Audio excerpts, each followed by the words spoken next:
Good afternoon, everyone. Today we are interviewing Mr. Lang. It is a pleasure to have you here, Mr. Lang. Well, first of all, lovely to see you again, Tubran, after a few months, and to hear that you're doing so well.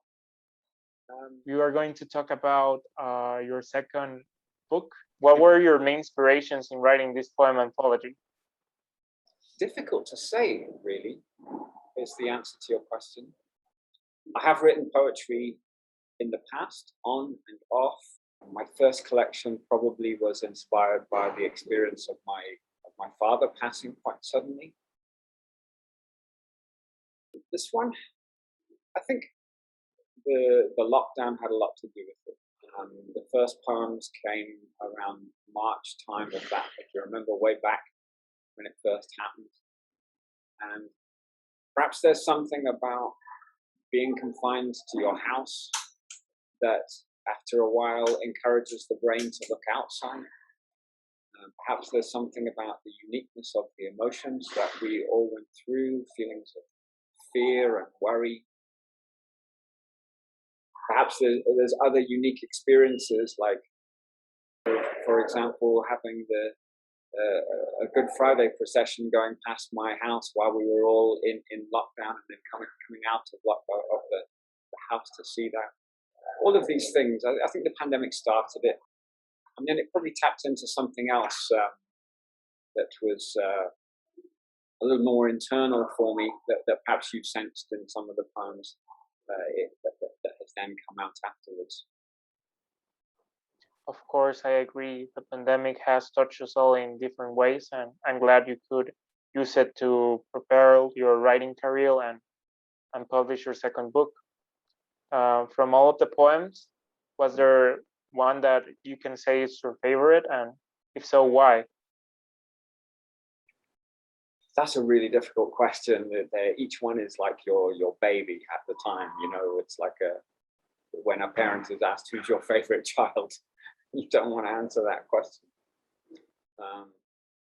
But some are definitely better than others. So the collection is 40 poems, and the reason for that is we get the word quarantine in English from the Italian word originally, quaranta, meaning 40, because 40 giorni in Venice during the Black Death was the amount of days that a ship had to stay in harbour, in Venice harbour, until it was allowed to disembark. So that was the first quarantine. So I decided earlier on that I wanted there to be 40 poems, but actually there turned out to be about 65 or so. So I have chosen some that I think are better than others.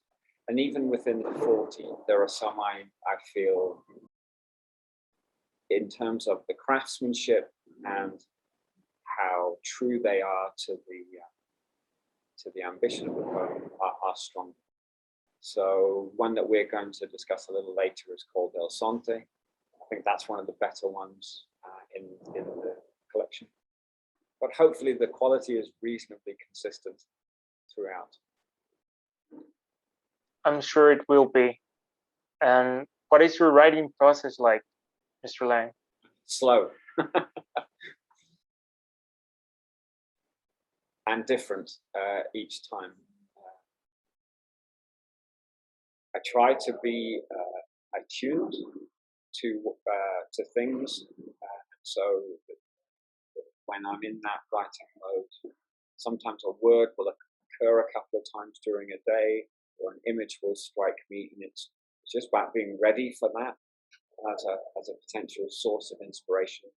Sometimes writing that down or jotting that down somewhere so that you don't forget, because I've lost probably as many good poems as I've written.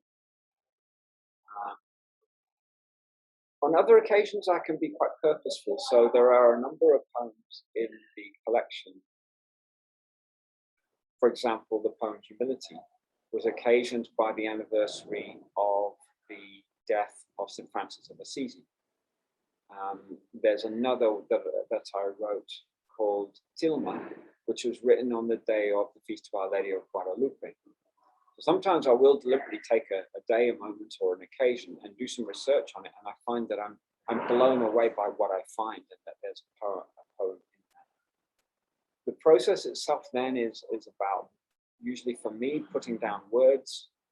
I just put them down in a list, sometimes phrases that I think might work, and then building that up into lines. Very often I end up with a sonnet as a form. I think probably a third of the collection is in the sonnet form, of different types of sonnets of 14 lines. That seems to me to be a length of poem that is quite beautiful.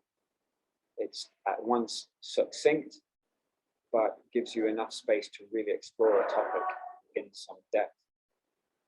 But it can take me easily 2 days to write a poem, I would say. You know, I often come back to a poem the next morning, having thought I did a brilliant job last night, and I'm disgusted with some part of it or another that's obviously not good, needs further work and polishing, and that takes place more on the second day, until I've got something that I'm maybe happy to share with people. So, especially in the poems that rhyme, and I do use rhyme in 20% of the poems, they can be very hard work to bring to a satisfactory conclusion. But the worst thing anybody wants is a really obvious rhyme that's just been crammed in because you found, you know, a second word that matches the first one. So I'm quite slow. Yes, I do imagine the writing process being hard, but beautiful craftsmanship takes time. Well, Is there a message you would like to tell the aspiring writers of the ABC community? Don't be too hard on yourself. Sometimes I am, you know, get it down. Especially if you're a poet, if you don't like it, don't worry, you can work on it. But better to get something down that you can work on, rather than getting too stressed and still be sat in front of an empty page. Try to get that habit of being attuned to the poetry and life around us, and those little moments of inspiration. And the best training that you can get is to read lots. So even if I'm not writing, and I actually managed to write a poem last night for the first time in quite a while, but in that fallow period, I did a lot of reading of high quality poetry. By the way, I must make a recommendation to you. You must read a collection that has just come out by Caroline Forchet called In the Lateness of the World. And there are two reasons for that. One is it's absolutely amazing stuff. She is incredibly talented, and I'm sure the collection is going to win lots of awards. The other is it's inspired by her experiences as a young poet and witness in El Salvador to the experiences of the Civil War. She was invited here as a witness to some of the worst things that were going on here at that time, and it's taken her many years to come to terms with that and write her first collection for 14 years. So I read it. It's absolutely fantastic. I've been reading some Louise Gluck, some Ted Hughes. I've got Sylvia Plath lined up next. So I think keep reading high quality stuff. It's like an athlete doing laps of the track or press ups. It's great for your poetic muscles. Sounds lovely. We will sure give it a read. And well, what is next for your writing career? Career is a bit too grand a word for it. I'm on my second book. Well, there was this today with you. I'm giving a reading on the 9th of September that I've invited you to at UK Ambassador's residence, which will be quite scary because there'll be lots of important people and press there, even scarier than you do. Then I'm giving another reading for Alchemia Cultural on the 29th of September.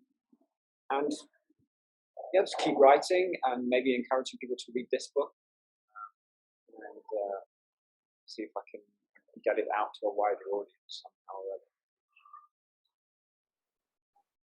Well, I sure want to read the book now after reading some of the poems and talking with you. Where can we get it? Quite a few places. Here in the library. First, there's two. There's a softback and a hardback here.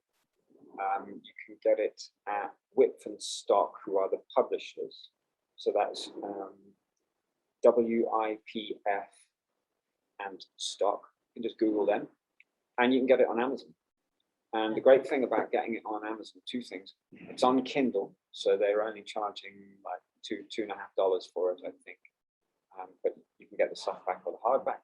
And the other thing is, if you get it on Amazon and you like it, you can leave me a review, a positive review, which might help bring the book to other people. So those are the three main places you can get it, as well as from me. You can knock on my office and get it. Well, I will be sure to be buying it through Amazon. Mr. Lang will now give us a demonstration and read one of his poems, El Sonte. We hope you enjoy. Okay, so El Sonte was inspired by a place that I go to visit quite a lot. Many people know it. You might not know that the roots of the word Sonte are more or less unknown.